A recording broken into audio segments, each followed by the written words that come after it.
আপনি বানানোর কথা বলতেছেন, এগুলো পুরোটা বানানোর কথা বলতেছেন। আপনি আমাকে প্রমাণ দিবেন।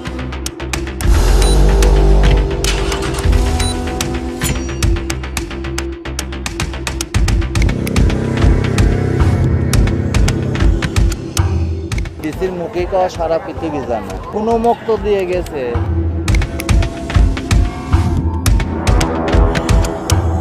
চার জায়গা আছে, 4,000 লাগে আমার 4500 টাকা দিতে হয়েছে। 30,000 টাকা তারা আইজি নিয়ে যায়। তারা তো টাকা ছাড়াই মাঠে বসতে দিবে না।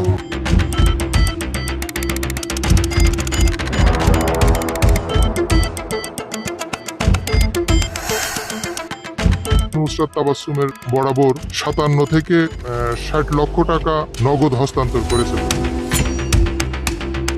মাদক ব্যবসায়ী সিন্ডিকেটের যারা আছে তারা আমার উপরে হামলা করে।